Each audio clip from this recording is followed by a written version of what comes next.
Habari mtazamaji wa Asili TV Online, mambo ni vipi? Asante kwa kuendelea kuwa pamoja na sisi kwenye matukio yetu yote ambayo tunayarusha kupitia channel yetu ya Asili TV Online. Asante kwa kuendelea kuwa subscriber wetu, asante kwa kuendelea kushare, kucomment pamoja na kulike. Mimi naitwa King Drama, jina la kutafutia ugali Tanzania. Jina langu lingine naitwa Moses, mkurugenzi wa kampuni ya Moses Mapambo. Bila shaka unaendelea kuenjoy kuona matukio yote ya sports, entertainment, burudani, michezo ama siasa pia. Lakini pia leo tumetembelewa na wageni wetu ambao wanatokea hapo Magore. Sisi tuko Dumila lakini wageni wetu wanatokea Magore. Ni waimbaji, wanamtumikia Mungu kwa namna ya uimbaji. Wamekuja leo, lengo ni kuambia watazamaji wa Asili TV wa Tanzania wote wana jambo gani ambalo wamekuja nalo hapa. Tunayo mengi ya kuzungumza, tunayo maswali machache mawili matatu ya kuwajuza kuhusiana na hawa wageni ambao tuko nao leo. Endelea kutazama, usiondoke kwa sababu tuna mambo mazuri kwa ajili ya kwako. Tuko hapa live na tunataka kutambua majina ya kwao wageni wetu ambao wametufikia leo. Wajitambulishe kwa majina yao, lakini pia kama una vyeo na kanisa ambalo wanatokea liko wapi waweze kulitambua vizuri watazamaji wetu. Karibu sana. Mimi natokea Magore, ni mwanakwaya wa Familia Takatifu. Kigango cha Magore, Kanisa Katoliki ambayo ni Bikira Maria mtolewa hekaluni, ni mwanakwaya wa sauti ya kwanza, pia ni katibu wa kwaya ya Familia Takatifu Kigango cha Magore. Asante. Naam, ujio wako leo hapa leo mbele ya Asili TV Online, lengo hasa chanya ni kuwapa taarifa wa Tanzania juu ya jambo gani hasa? Maana ulivyosema ni katibu, unaonekana ni kiongozi, kwa kuna namna moja ama nyingine unaweza ukawa unajua kidogo juu ya ujio huu wa leo. Jambo lililotufikisha mpaka kufika hapa, kwanza kabisa nipende kumshukuru Mungu kwa sababu kilichotufikisha hapa ni swala ambalo tupo kwenye mchakato ambao wa kufanya kazi. Tuna kazi tulitoa ni video, tuna nyimbo tulitoa nyimbo zetu. Katika hizo nyimbo tumetoa video. Baada ya kutoa video tunataka tufanye tamasha. Tayari tupo kwenye mpangilio huo, nadhani mpaka mwezi wa 5 tukimaliza Kwaresma tutakuwa kwenye mpangilio huo. Kwa hiyo tunatangazia ndugu waumini wapendwa ili watushike mkono tuwe pamoja, kwa sababu kuinjilisha si kanisani tu. Hata popote tunainjilisha kwa kutumia hiyo kazi tuliyoifanya. Kwa hiyo watu wajiandae, si ndio? Watu wajiandae kwa ajili ya hiyo kazi, maana tayari ipo karibuni. Asante. Na mtazamaji wa Asili TV Online, baada ya kuona mazungumzo ya katibu wa kwaya ambaye ameambatana na wajumbe wengine, ni watajitambulisha pia kwa majina kama nao ni viongozi ama ni waimbaji tu, tutaweza kutambua kwa ukubwa zaidi. Karibu mama, ujitambulishe majina yako, lakini pia kama una cheo cha kwaya pia unaweza kuzungumza. Karibu sana. Kwa majina naitwa Sofia Aloni, ni mwanakwaya wa sauti ya pili, mwenyekiti msaidizi kwenye kwaya Familia Takatifu Magore. Ndio. Mimi ni mwanakwaya wa sauti ya pili, nimekuja hapa kutangaza kazi yetu ambayo tuliitoa kama audio, sasa nataka kutoa albamu. Nawaomba waumini wote watushike mkono, sisi ndo tunaanza. Sisi hapa tumekuja kuinjisha neno la Mungu. Tunaomba watu wote waje watushike mkono. Tupo Magore, kigango cha parokia Dumila. Okay, mwenyekiti msaidizi, maandalizi yakoje juu ya kuelekea uzinduzi wa albamu? Nafikiri nimefanya video tayari zote. Katika nyimbo zenu ambazo mmefanya video ni ngapi? 6. Okay, kwa hiyo katika nyimbo zote 6 tayari zina video tayari. Kwa hiyo ombi lenu kwa Tanzania ni kujitokeza katika uzinduzi, au tarehe rasmi ni bado? Ama bado. Lakini mwezi wa 5. Okay, kama mwenyekiti una neno gani la kuambia wana-RC wote, lakini pia na Watanzania wote ambao wanamtumikia Mungu na wanapenda neno la Mungu lifike kwa watu wote liweze kuokoa? Mimi naomba sana Watanzania na ndugu zetu wote waliokuwa hapa katika kigango cha Dumila Magore, tushikane pamoja neno la Mungu. Siku ya uzinduzi wetu tunawakaribisha sana waumini, hata wasiokuwa dini yetu tunawakaribisha waje kwenye kusherehekea hilo na tamasha letu. Okay. Kwa kama mwenyekiti msaidizi ni wa kwaya, maandalizi yamekaa vizuri? Maandalizi yamekaa vizuri. Mpaka mwezi wa 5 tunatoa albamu. Kwa hiyo nyimbo zote ziko tayari. Ziko tayari. Na video imekamilika na video ni nzuri. Nzuri sana. Sasa baada ya uzinduzi ama maandalizi kuelekea kwenye mitandao ya kijamii, unajua sasa hivi kwenye maisha yetu sasa hivi tuna mitandao ya kijamii. Kwa hiyo watu kwenye uzinduzi sasa watakuwa wanazindulia kutumia njia gani pale? Kutoka kuna CDs zinauzwa ama kutoka kuna namna gani ambapo nyinyi mmeandaa tamasha lenu ili kuweza kuwafikia Watanzania waweze kuona yes kwamba sasa wana Magole, wanakwaya wa Magole mtakatifu, kwaya yote mtakatifu, familia takatifu kigango cha Magole. Yes, nyinyi mnazindua kupitia njia mitandao ama kuna CDs zitakuwa zinauzwa pale na kuaje? Sisi pale tutakuwa na flash, tutauzia waumini wetu flash mwenye pesa watuchangie. Ambapo flash hizo sasa mmeziandaa kwa mmefanya maximum labda ya kuuza flash ngapi na kila flash mtauza kwa shilingi ngapi siku hiyo? Kwa bei bado hatujaipanga tutakuwa shilingi ngapi. Ndio siku ya uzinduzi na wakaribisha sana waumini wote tuwe pamoja. Kwa hiyo mmeenda katika usasa sasa hivi, maana naona kama CDs zinapotea. Kwa hiyo mmeenda katika mfumo wa sasa hivi kwenye flash ndio imekuwa ni watu wengi wanazipenda.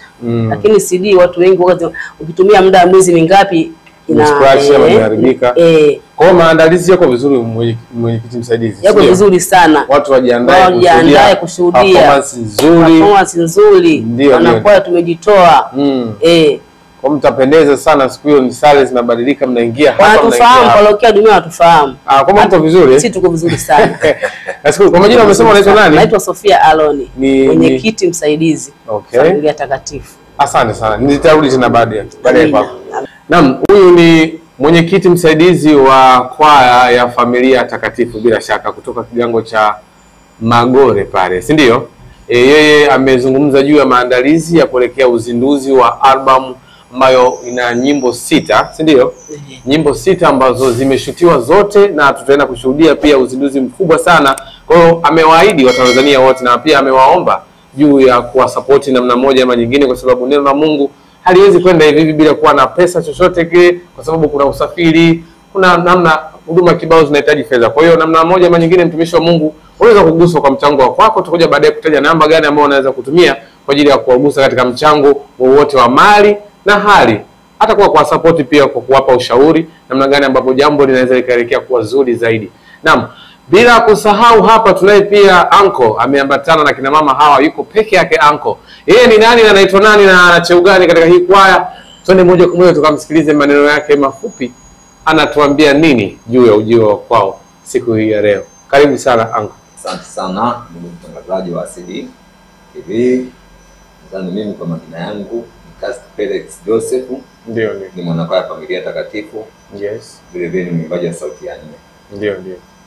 Nimetangulizana na hao viongozi wenzangu ambao tumekuja hapa kwa ajili ya swala moja tu.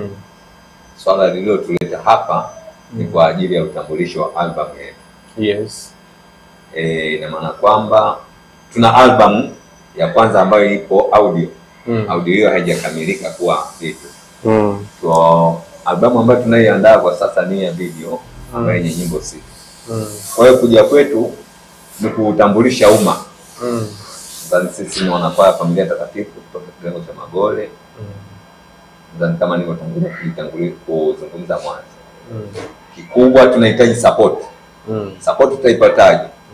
Siku hizi wenzetu wengi ambao wanahitaji kufanya kazi kama hizi bila kufika kwenye vyombo vya habari na kuanza kujitangaza, hatuwezi kuwa kufanikiwa. Yes.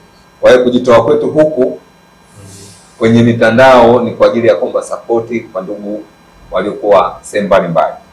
Tuna ndugu na jamaa na marafiki ambayo inawezekana kwamba akiingia mitandaoni na kutuona kile ambacho tutakachoweza kuzungumza, ina maana kwamba wanaweza kutusupport kwa namna moja au nyingine kwa ajili ya uzinduzi wa albamu yetu, kama vile ambavyo viongozi wenzangu walipotangulia kwamba mwezi wa 5 tuna uzinduzi wa albamu yetu. Naam, mtazamaji wa Asili TV Online, huyu alikuwa ni mwenyekiti wa kwaya ya familia takatifu kigango cha Magore.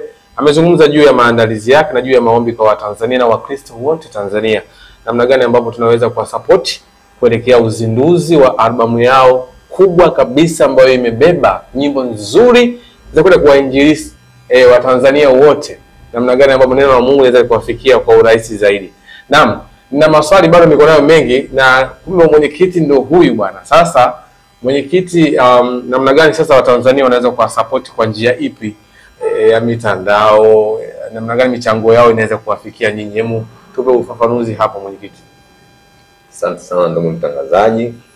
Mimi nadhani kikubwa kwa sasa hivi wale ambao walikuwa mbali ni waombe mwishoni wa kipindi hichi tutatoa namba zetu. Kwa hiyo kwa yote ambaye atakayekuwa ameguswa kwa kile ambacho tutakachoweza kuzungumza na ukiomba, ina maana kwamba kupitia namba zetu nipo hapa tulipo ni viongozi tu. Kwa hiyo ina maana kwamba mtu ambaye atakayekuwa ameguswa na chochote, basi ina maana kwamba anaweza akampigia simu mwenyekiti mkuu ambaye ni mimi mwenyewe, mwenye makamu wangu wa mwenyekiti na katibu wangu. Hususa hakutokuwa na mengi, nadhani kikubwa ambacho tutakachowaomba ndicho hicho ambacho tutakacho muweze kutusupport sisi kama watoto wenu na ndugu zenu na ambaye tunayemtumikia Mungu kwa njia ya uinjilishaji. Ndio. Basi asante sana. Katika nyimbo zote 6 wakati mnafanya recording, nikisema recording audio mnaelewa, wakati mnaingiza sauti studio, kwa nyimbo gani ambayo iliwasumbua sana siku hiyo studio? Kiukweli kuna nyimbo moja hiyo kiukweli ilituumiza vichwa. Ilikuwa inaitwaje hiyo nyimbo? Ni nani mwanae muombapo samaki atampa. Hiyo ni nyimbo atampa nyoka. Kwa nini iliwasumbua siku hiyo bwana mheshimiwa nani? Kiukweli ile nyimbo jinsi ambavyo ilivyo, jinsi mtunzi mwalimu jinsi ambavyo alivyoitunga ile nyimbo. Ukikaa ukisikiliza, ni nyimbo ambayo yenye ujumbe mzuri ukikaa ukisikiliza. Lakini kiukweli pale unapokuwa unaanza kufundishwa kitu kama hicho, kama bado au mapokeo yanakuwa sio mazuri na haujaipokea vizuri, tunaona kwamba ni ngumu. Lakini tunamshukuru Mungu kwa upambanaji wetu ambao tulionekana kwamba kwa ajili ya njia ya uinjilishaji. Kiukweli watu waliishika, ingawaje kwamba ilikuwa ngumu. Mkapambana na jambo ya kwa uwezo wa Mungu. Tuliimba mpaka kufikia hatua ya audio mpaka kufanya video. Recording mmefanya studio iko wapi? Studio ambayo tuliofanyia, kuna studio moja iko Dar es Salaam. Ila studio ile ni size studio siku hizi zimekuwa zinatembea watu kutafuta kazi. Ila studio iko Dar es Salaam, makazi yake iko Dar es Salaam. Na zote hizo nyimbo mlitumia muda gani kurekodi nyimbo zote 6? Kwa siku moja mlikuwa mmefanya nyimbo moja, ama kwa siku moja mkafanya nyimbo 2, ama utaratibu ulikuwaje? Ama mwenyekiti msaidizi anakusaidia? Endelea mwenyewe. Mimi nadhani tulichukua kwa muda, tulifanya ile zoezi kwa muda wa wiki moja. Nyimbo zote mpaka kukamilisha. Katika nyimbo zote, nyimbo gani ambayo unaipenda sana? Nyimbo zipo, ila tu kiukweli kati ya nyimbo ambayo mimi naye nigusaga sana ni Badiliko la Kweli. Tunaweza kuisikia hiyo Badiliko la Kweli inaimbwa vipi? Tuko na sauti ya kwanza hapa, si ndio? Tuko na sauti ya pili, ya tatu atatusamea. Tuna ya 4 hapa. Okay, tusikie. Watazamaji wa CTV Online, tunaenda kupata favor live kwa wanakwaya wa familia takatifu Kigango cha Magori. Mabibi na mabwana, ladies and gentlemen, tuanze tukasikie vocal za kwaya inayoitwa nyimbo inayoitwa Badiliko la Kweli kutoka ndani ya moyo, si ndio? Tuanze hapo tusikia. Inaimbwaje? Mimi kutafuta njia ya uzima, niliona njia nzuri yenye kuyaongoza maisha yangu. Njia ni Yesu Kristo aliniongoza, maisha yangu yakampendeza Mungu. Sasa tazama, njia siku isafishia, mapito yangu yakawania kusita sita. Nyasi za masengenyo zilinisonga, vumbi la ufitini liliniganda. Naweza nikiwaacha hapa mkaendelea kuimba mpaka kipindi kikaisha. Jamani, kuna favor nzuri sana. Sasa hapo nina swali la kizushi. Kwa nini nyinyi RC mko tofauti na kwaya zingine? Nyinyi mna sauti zenu zinakuaje? Kwa sababu nyinyi mkisikiliza kwaya za watu wengine na za kwenu kuna utofauti. Nini tofauti kati ya nyinyi na hizi kwaya zingine za Anglican, KKKT? Nyinyi mnatumia njia gani kuimba, mwenyekiti? Mimi nadhani hicho unachoongea kiko wazi. Maana nakwambia kwa kiko wazi, sisi tunatumia muziki ambao uliopangwa. Umepangwa kivipi? Kinota. Nota. Sasa hao wenzetu kweli wanaimba, lakini kuimba kwao bado kumekuwa kule hawatumii, hawana mpangilio. Kwa hiyo tofauti yenu nyinyi na wale ni nota. Nota. Mpangilio mkubwa ambao uliokuwa umepishana kati ya sisi na kanisa mengine. Yes. Labda kidogo ambao watu ambao tunaendana nao ni Wasabato. Yes. Wasabato tunaendana nao sana kwenye nota. Okay, kuna kwaya gani Tanzania ambayo inawavutia sana? Nyinyi ni role model wao. Yaani mkiwaangalia nyinyi mnatamani kuwa kama wao walikofikia. Na kuna baadhi ya nyimbo zao labda mnaweza kuziimba. Maana nikisikiliza na nimesha kuhudhuria baadhi ya ibada na nasikia pia, naona pia kuna kwaya zikiwa zinaimba kwaya ambazo ni maarufu labda Tanzania. Utakuta hao nawasikia ni Makuburi, Mtakatifu Makuburi. Wao naona mara nyingi sana watu wengi wanaimbaga nyimbo zao. Nyinyi labda kuna kwaya gani ambayo inawavutia sana mkiwaona mnapenda jinsi walivyokuwa? Asante. Kiuimbaji, lakini pia na kijisi walikofikia pale. Asante sana ndugu mtangazaji. Kwaya zipo nyingi. Yes. Lakini kwaya Mtakatifu Makuburi kiukweli ni kwaya ambayo hakuna kwaya ya Tanzania ambayo sio guswa na kwaya Makuburi. Ni watu ambao walikuwa juu na ni watu ambao wenye uwezo mkubwa wa kuinjilisha. Kwa hiyo hata sisi inawezekana kama tuna imani, tunahitaji sana kujua njia ambayo walipitia wenzetu. Ni watu ambao waliojipambanua sana. Na sisi tunahitaji kuiga nyayo zao, kujifunza kile ambacho walichokiishi mpaka kufikia hatua hiyo. Sasa nataka niwape challenge moja hapa. Hao Mtakatifu Makuburi kuna sehemu wameimba wimbo wao, na mimi ni mpenzi wa kusikiza sana nyimbo zetu. Kuna sehemu naimba hivi, nakuja nimebeba sifa. Hebu tuimbe. Nakuja nimebeba sifa. Ukunavukia maana utukufuni wako. Milele na milele. Milele na milele. Milele na milele. Milele na milele. Wewe unaupenda sana wimbo mwingine ambao wanasema unaimbaje ule wimbo ule? Sisi tunatembea bila mitumbwi, sijui ni nini, unaimbaje ule? Sifa apewe Bwana. Wimbo fulani mzuri sana. Ni kwa Mungu. Zote huwa mnaimbaga. Jina la albamu yenu linaitwaje? Yaani wimbo ambao umebeba albamu nzima. Ili watu sasa baadaye sasa ukienda kuanza kutafuta kwenye mitandao ya kijamii wasearch bwana albamu inaitwa hivi. Mwenyekiti. Jina la albamu yetu Muombeni Bwana. Muombeni Bwana. Muombeni Bwana ndio ambayo itakayebeba albamu yetu. Kwa hata kama tukitupa huko tukibahatika kufanya uzinduzi kama huo, tukianza kuitupa mtandaoni, basi na maana kwamba jina wakitaka kutupata Muombeni Bwana, na maana kwamba ngua kwenye channel yetu basi YouTube. Muombeni Bwana. Kwa hiyo Muombeni Bwana albamu zina list zote. Mwenyekiti, kwa nini umeamua kupendekeza kuchagua hilo jina la Muombeni Bwana kuwa kama jina la album?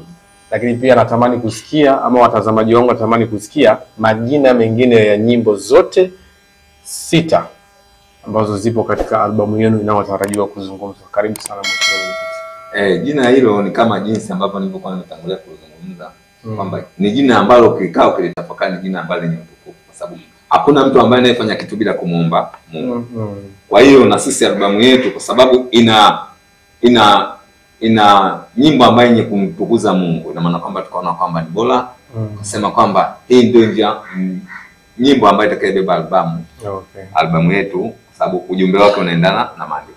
Katika listi ya nyimbo zenu zote 6 umeniambia hiyo tayari jina la wimbo ambao limebeba jina la albamu, kuna nyimbo 5 zimebakia pale. Natamani kujua mimi pamoja na watazamaji wangu wa Asili TV Online pamoja na Watanzania wote na Wakristo wote ambao wanawatazama sasa hivi, kuna nyimbo gani ambazo zimebakia na zinaitwaje zote kwa pamoja 5? Karibu sana mwenyekiti. Asante sana ndugu mtangazaji.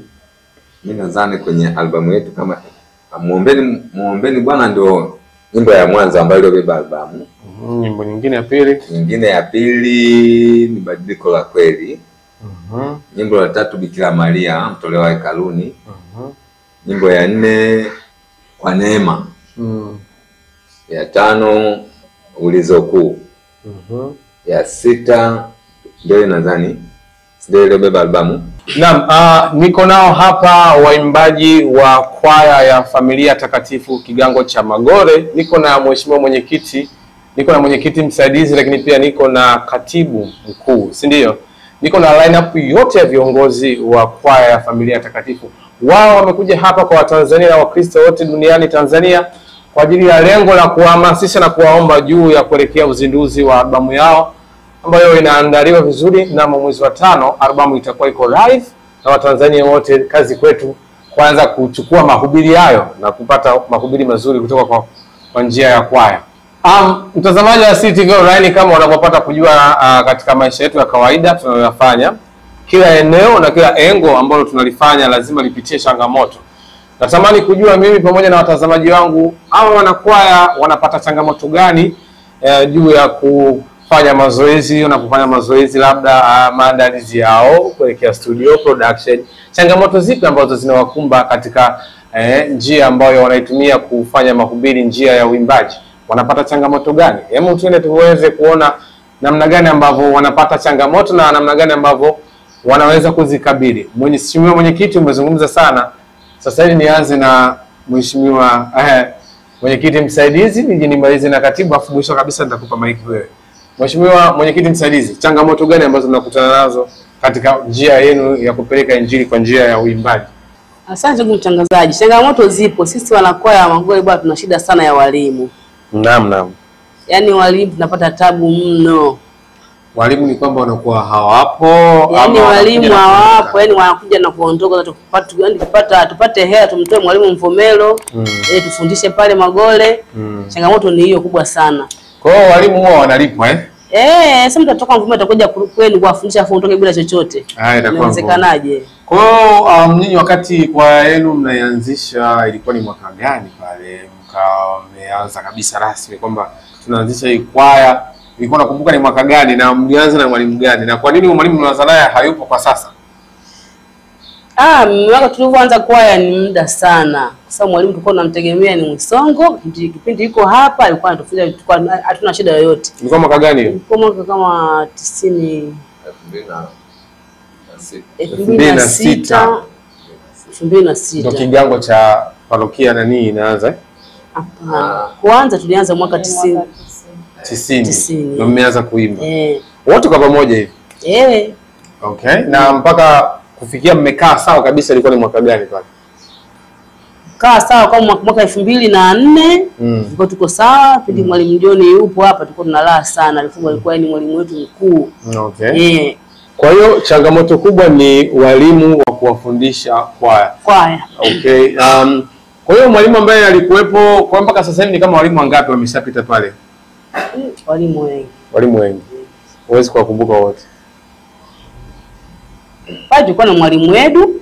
Alikuwa anakuja kila kutoka Dumila anakuja kutufundisha kule. Okay. Hasa kuna changamoto zingine, saa nyingine hatuna hela na mwalimu Edu kutoka huku mkodie pikipiki aje kule au mpate basikeli mtengenezee. Sisi hela hatuna, inakuwa changamoto kubwa sana. Kwa hiyo katika nyimbo zenu hizi ambazo zipo katika albamu ambayo mnaenda kuzindua hivi punde, ni mwalimu gani ambaye sasa amewasimamia mpaka mkawa naye mwanzo mpaka mwisho? Ni mwalimu gani? Msongo na Edu. Ndio walimu ambao wamewasimamia. Na walimu ndio watunzi pia ama nyinyi kuna mtunzi wenu yupo? Walimu wao ndio watunzi hawa. Ndio watunzi hawa. Kwa hiyo wao wanakuja na nyimbo, wanaanza kuwapangilia sauti. Sawa kabisa. Msingi wa kuanza kutengeneza nyimbo mpaka mkaiva kabisa mkawa mko tayari kwa ajili ya recording, wao unakuaje? Mwalimu anapokuja pale anakuwa mnaanza vipi? Natamani kujua yani. Mnaanza vipi mpaka tunasikia sauti zote zimejaa vizuri, watu wanaenda vizuri. Wao kuna kitu gani kinachotokea? Kuna changamoto yoyote hapo? Kuna namna gani ambayo mnakuwa pamoja na mwalimu pale? Kuna changamoto ya mwalimu kumsikia na kumuelewa? Ama mnaanza vipi msingioni mpaka tutakuja kushangaa tu nyimbo imekamilika hapa, mtumikieni Bwana kwa mioyo yenu yote, sisi hatujui mmepita vipi? Karibu. Yaani mwalimu anapokuja pale inatakiwa muenee sauti ya kwanza wawepo, ya pili wawepo, ya tatu, ya nne. Anaanza kufundisha sauti ya kwanza, ya pili, ya tatu mpaka ya nne. Mwe kila siku mnafuatilia mazoezi vizuri. Ndani ya wiki moja tumeshaiva. Wewe sauti yako ni ngapi? Sauti ya pili. Sauti yako ya pili ikupi changamoto? Changamoto ipo. Zamani kwa sauti ya kwanza. Okay. imekuwaje kutoka sauti ya kwanza mpaka ya pili? Marehemu dadangu alikuwa sauti ya pili, wanishawishi sawa, imba sauti ya pili, imba sauti ya pili, nimejifunza mpaka nimeweza sasa hivi. Wewe. Kwa hiyo changamoto ni mwalimu. Ukiachana na mwalimu hamna changamoto nyingine, mko tu sawa. Tuko sawa. Okay. Sawa. Haya, kama kuna mwingine na changamoto ambayo inamsumbua kupitia kwaya, unaweza kuiwasilisha. Mheshimiwa Mwenyekiti, kwa changamoto gani kama mwenyekiti unaiona wewe kwenye kwaya ya Familia Takatifu pale Magore? Changamoto ni nyingi ndugu mtangazaji. Wanazungumza kwamba changamoto ni nyingi. Kiukweli kwaya za vijijini tunajiendesha kwa mazingira magumu sana. Yes. Tukisema kwamba tunajiendesha kwa mazingira magumu, hatuna mchango aina yoyote. Yes. Yaani hata hizi albamu ambazo tulizorekodi, albamu ya kwanza, ya pili, ni nguvu tu na kujitoa sisi wanakwaya. Hatuna mtu wa kutushika mkono wala kutusupport. Kiukweli hizi ndio changamoto kubwa ambazo zilizo. Na ndio maana kwamba makamu wangu wa mwenyekiti ameanza kuzungumza hizo kwa sababu ndio changamoto kubwa ambazo. Okay. Hata upande wao wa walimu ni walimu wengi ambao waliopita. Sasa amezungumzia changamoto. Nini kifanyike sasa? Ombi lenu ni lipi kwa viongozi juu ya kuweza kuwatafutia angalau hata mwalimu wa kudumu? Unajua ukiwa kama mwalimu leo anaingia huyu anatoka kule, kuna namna hata wanafunzi tu wa shule nao wakiwa wanapata mwalimu anaingia na unakuwa unaweza ukachanganya. Waswahili wanasema miruzi mwingi upoteza jibwa. Kwa hiyo jibwa linaweza likapotea. Waswahili hao bwana. Au wapishi wengi walimu mchuzi. Sasa hebu nini rai yako kwa viongozi wa parokia? Ni parokia? Yes. Nini waweze kuwatazama kwa namna gani juu ya kupata angalau hata mwalimu anaweza kukata kwa miezi 6, mwaka mzima? Kwako mwenyekiti.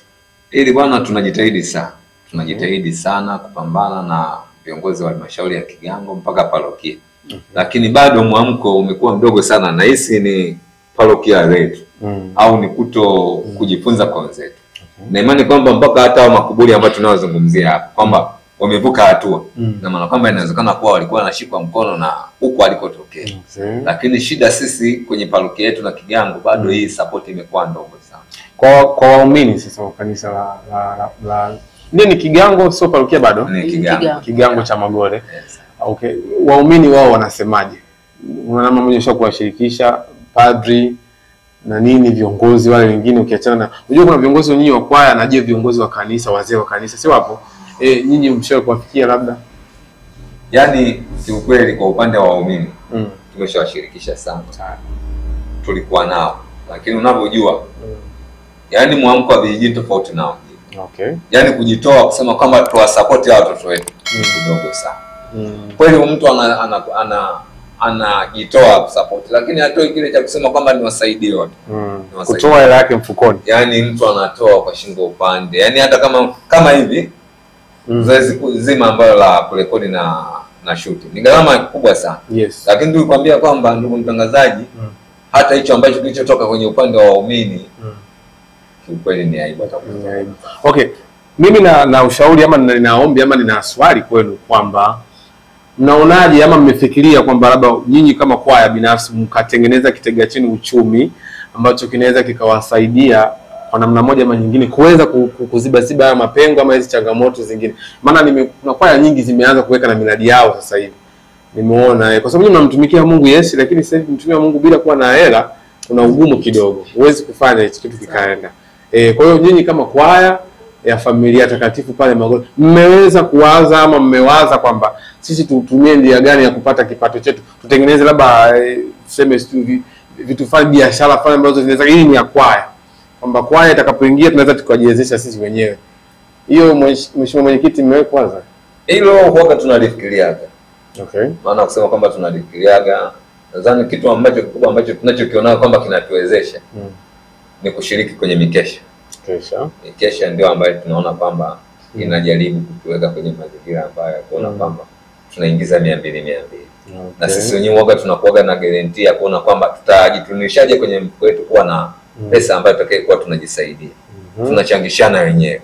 Okay. Tunaweza tukajiwekea malengo kwamba kwa mwezi tuchangie shilingi 1000 ingie kwenye mfuko wa kwaya. Ingie kwenye mfuko wa kwaya. Okay. Nadhani wapo watu ambao wenye baadhi wanakuwa wanakata tamaa na hilo, lakini uliokuwa na moyo tunapambana mpaka kuhakikisha kwamba kama mfuko ketu mpaka kufikia hatua ya mwezi kanakuwa kana riziki kupitia hiyo. Lakini ndio hiyo changamoto kubwa. Wakati mwingine hali kama ikiwa kama hii tulionayo hivyo vyote ambavyo tunavyofikiria vinakufa. Okay. Vikifa ina maana kwamba tayari mipango mingine mingi ambayo mnafikiria inakufa. Ndio maana kwamba inafikia mahali tunakwenda mbele tunarudi nyuma. Tunakwenda mbele tunarudi nyuma kutokana na mazingira ambayo tulionayo. Asante sana. Mialiko, mnapata mialiko kwa sasa kwenda nje ya Magore pale? Naam, huyo ni mwenyekiti wa kwaya ya Familia Takatifu kutoka kigango cha Magore. Hapa tupo maelezo mazuri na mengi sana juu ya mwenendo ya kwaya yao, jinsi inavyoenda na changamoto ambazo wanazozipitia. Lakini pia nisisahau kukwambia kwamba ujio wao mkubwa ni kukualika wewe Mkristo Mtanzania ambaye unapenda maneno ya Mungu na unapenda pia injili ya Mungu iweze kusogea popote pale Tanzania, juu ya maandalizi ya ujio wa albamu ama uzinduzi wa albamu yao ambayo imebeba jina la wimbo la Muombeni Bwana. Muombeni Bwana kwa namna gani? Basi jiandae kwenda kushuhudia na kusikiliza ama na kutazama pia kuona namna gani ambavyo twende tukamuombee ama tukamuimbie Bwana.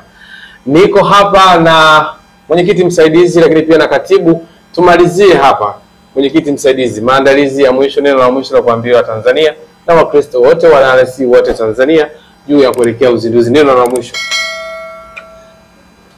Neno langu la mwisho, naomba wa Tanzania tuwe pamoja sana. Sisi tunatumikia neno la Mungu. Karibuni sana siku ya uzinduzi wetu. Asante. Niko pia na katibu hapa naye ahitimisho kwa neno zuri la mwisho. Karibu sana mheshimiwa katibu. Asante ndugu mtangazaji. Neno letu la mwisho, sisi kwanza Familia Takatifu ni wachanga. Tunaomba yani ni Wakatoliki, yani watu wote wa Tanzania, watu wote ambao tuliokuwa binadamu wote ambao tuna uhitaji wa kusikiliza neno la Mungu na hata sisi na uhitaji wa kusikiliza neno la Mungu, tunamkaribisha sana. Siku hiyo ya mwezi wa 5 tarehe tutawapa taarifa, tutafika eneo hili tutakuja kuwapa taarifa ni tarehe ngapi. Karibuni sana na tunaomba mtushike mkono maana bado wachanga kabisa. Asante sana. Asante katibu. Mheshimiwa mwenyekiti, sasa wewe na uhitimishe na mimi pia nije nihitimishe hapa. Karibu sana. Asante sana ndugu mtangazaji. Ninadhani kama walipokuwa wametangulia kuzungumza wenzangu. Sitakuwa na mengi ya kuzungumza. Mengi wameshazungumza wenzangu. Kikubwa tu ni kuomba Mungu kupata mwezi wa 5 kwa Watanzania wote kuweza kutusapoti kwa ajili ya uzinduzi wa albamu yetu. Asante. Naam, mtazamaji wa Asili TV Online, asante kwa kuwa pamoja na sisi kuanzia mwanzo mpaka mwisho. Asante kwa kupoteza muda wako kwa sababu ulikuwa unatufuatilia na kutazama matukio moja kwa moja. Asante kwa kuwa na sisi kwa sababu matukio ya michezo, burudani, siasa, habari zote tunakuwekea hapo kwenye channel ya Asili TV Online. Asante kwa kuendelea kusubscribe, kwa kuwa unakuwa subscriber wetu milele damdam. Mimi naitwa King Drama. Asante kwa kushare, kucomment pamoja na kulike. Jina la ugari ni King Drama, lakini pia jina la kwangu mwenyewe la kuzaliwa mimi naitwa Moses, mkurugenzi wa kampuni ya Moses Mapambo. Nyuma ya kamera ni CEO mkurugenzi kabisa, anaitwa Hassan Dunda. Yuko pamoja na sisi kwenye kamera, ameniwasha kinoma noma. Asante kwa kuwa pamoja na sisi. Endelea kutazama matukio yote ambayo yanakujia kupitia Asili TV Online. Hapa tulikokuepo panaitwa MC Lodge, opposite kabisa na barabara ya kuelekea Dodoma. Swali la kizushi la mwisho, hivi mnasali ngapi? Mnasali ngapi? Tunasali 6. Wanasali 6 na zote ni unyama. Jamani, jiandaeni kupokea albamu nzuri mwezi wa 5. Asante. Thanks for your time. Goodbye.